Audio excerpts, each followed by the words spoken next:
Hello again, and welcome to my Plunge pool garden. I've made this pool entirely myself, starting from planning, digging, and then building. And at the same time, I've been creating a garden room around it. As I'm sure you can imagine, it's been quite a lot of work. So let's see how I've gotten to this point. Just like in my main flower bed garden that you saw in the first video, there was nothing much happening here either at this part of the garden when we first moved in. When planning the garden, I wanted to keep most of the big features, like the big trees and buildings as they were, and work my way around them. So I started by clearing up the place, leveling the ground and stuff, so that it would be easier to see what we could have here. Here I've started to create the boundaries between different garden rooms, starting carefully and then gaining confidence and making the boundaries bigger. I've always dreamt of a water feature, and in summer 2019 I decided to start digging one here. I gave myself 2 summers for just digging the hole, and then in year 2021 I built the pool. But since I'm not an educated builder, I tried to make the construction as easy as possible. And of course at the same time I also tried to continue developing the garden around the pool, so that both the pool and the garden around it would look nice enough when the pool would get finished. It's safe to say there were many difficult decisions to be made, like what materials to use for the pool construction.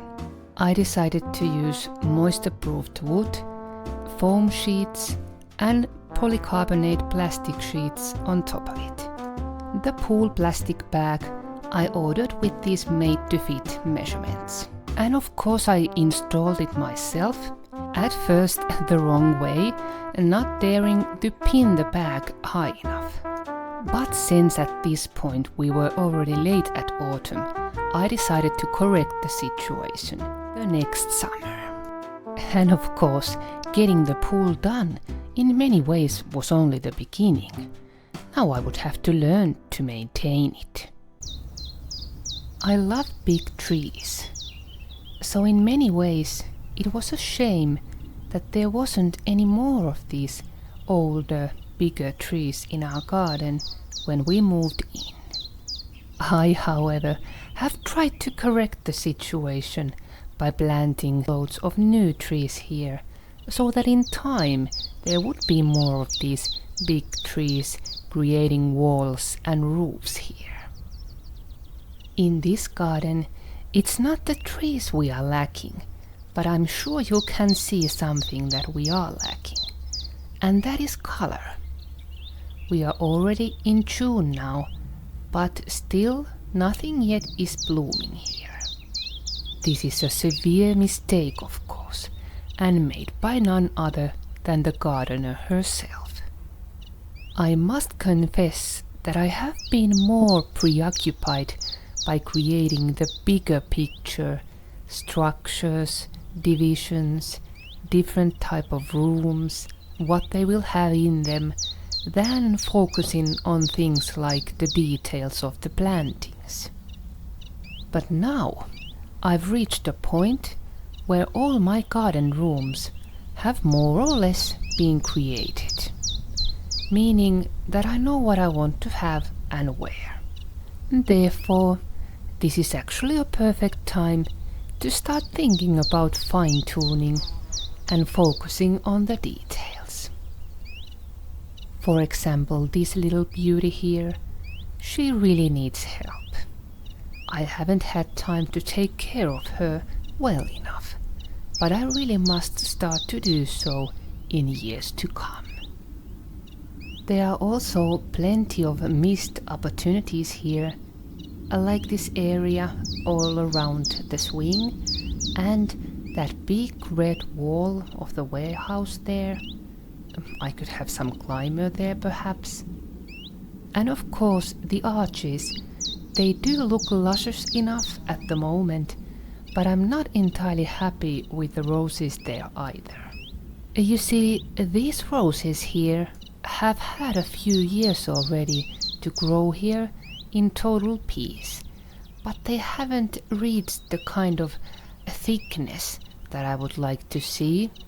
Especially the climbers, they do not fill the arches as well as I would like them to fill them. And these bush roses, although they do grow vigorously, they like to grow more their stems than leaves, which makes them look a bit weird, hovering up in the air and looking a bit naked from below. But before I start to sound way too negative, I must emphasize that at the moment this is actually one of my favorite garden rooms in my whole garden. That's because the room feeling in this garden room is perhaps the best. There are walls on every side, the building wall and the green walls that I've created. And there's also this partial green roof element created by the apple trees. One thing I'm particularly proud of is this division that I've created from several garden arches. It's covered by these two types of very hardy roses, but since I'm not happy with their growth habits, I'm going to start making changes here already this summer. And these bush or shrub roses perhaps, I think I'm going to take away entirely and place them somewhere else. The climbers I think I'll keep, but I'll perhaps add something else there in between them. And yes, I forgot to mention that we are now in July since the roses are blooming. With these red roses here, I must say I thought long and hard whether I could actually get these red roses in my garden, because I was afraid that the red might be too strong a color with the pinks, whites and blues that I usually prefer. But I have been very happy that I tried them out, since I like them. I like them a lot. In a way I feel that it's very good now that in my garden there are also some of these stronger colors, because they give a nice contrast to the paler, softer colors. Moving forward here, you may notice that the garden archway is looking a bit empty at the moment. That's because I've already removed the shrub roses from here, and I'm trying some other roses in return to see if they would perform any better.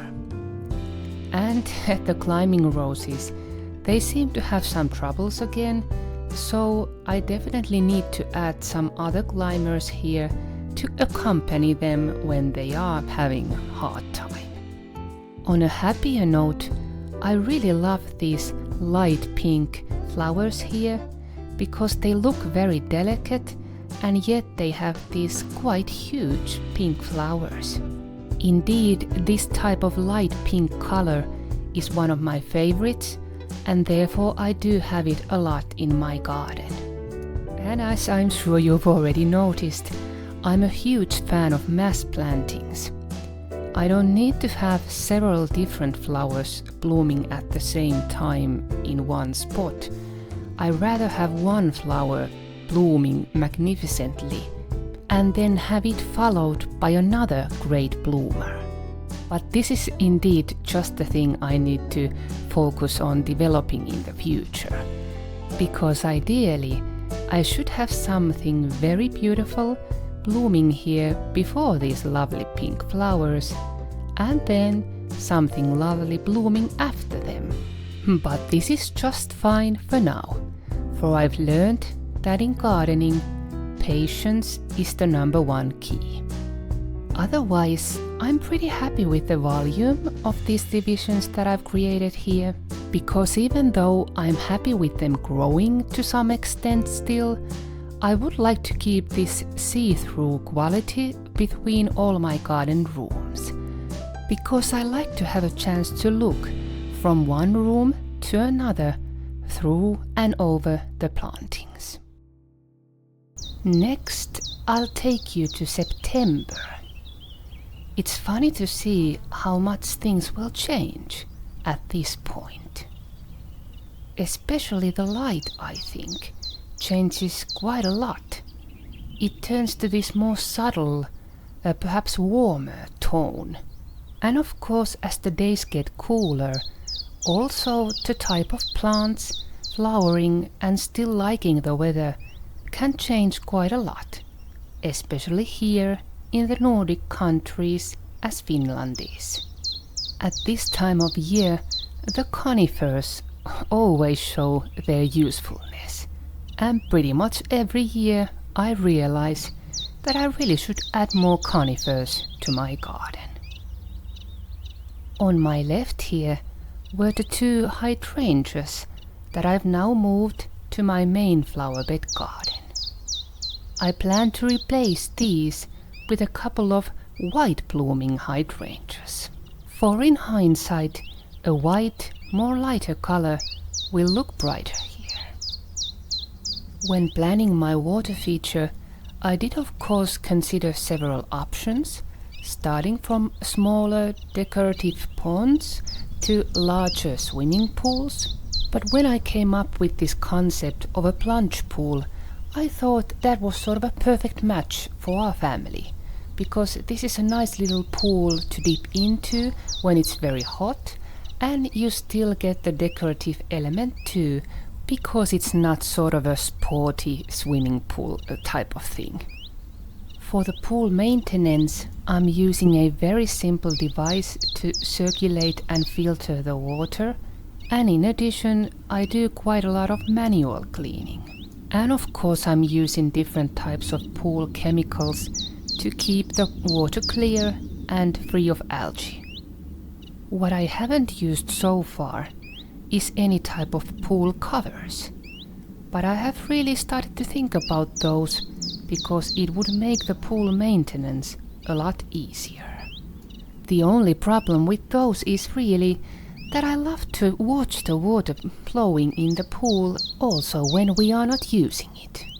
Therefore I've been thinking that the most optimal pool cover or structure on top of this pool might be some sort of see-through solution that would also be nice enough to look at. But finding out what sort of solution I would like to have here seems to be very difficult for me. Perhaps during the long winter I may find wisdom to decide what to do next summer. But before that, I'm happy to show you that a couple of those new shrub roses that I've now planted here have started to show some growth. This lovely rose has the colors of yellow, orange and something in between. And I must say that I already adore them. They feel like warm summers somewhere far abroad. I also love the fact that this is a type of rose that will flower repeatedly throughout the summer. And let's face it, that's exactly what this garden room has been missing. Color throughout the summer. So I truly hope that this rose will do very well indeed in my garden. I have 4 of these on this side of the archway, and on the other side I have other kind, so let's see that next. There you see, it's a very light pink rose, but it can also have shades towards the orange, resembling coral effect. And this is also a rose that will flower repeatedly. But I must say that now we are so close to this rose, this isn't the best color the rose has to offer. When the blooms are fresh, the color is more like apricot color, and then it starts to fade as the blooms are going out. So indeed I do have very great expectations for this rose too, in bringing a more exotic look to the garden. And talking about exotics, I got the idea of emphasizing that type of feeling here, since on the other side of this archway I have this very exotic looking tree. In fact, I can remember when I had just planted it, worrying whether it looked too exotic, as something out of this world. You know, like too bizarre, not fitting to this Nordic country. But once again, I was happy to realize that one really shouldn't follow any kinds of rules when planning a garden. One should really go with the feeling, because why shouldn't we, cooler countries, have these warmer vibes if we long for them? Besides, if one wants to fool around a bit in one's garden, I'm sure the pool garden is just the right place to do that. Thank you very much for watching this video. If you have any tips or ideas on how I could improve my pool garden, I would very much appreciate those. Because as you can see, I really need a lot of help in the coming years in filling up my pool garden with flowering plants for every season. If you like this video, please also consider subscribing the channel. It's totally free, and if you also click the notification bell, you will be directly informed whenever I've posted a new video. Thank you again, and bye for now.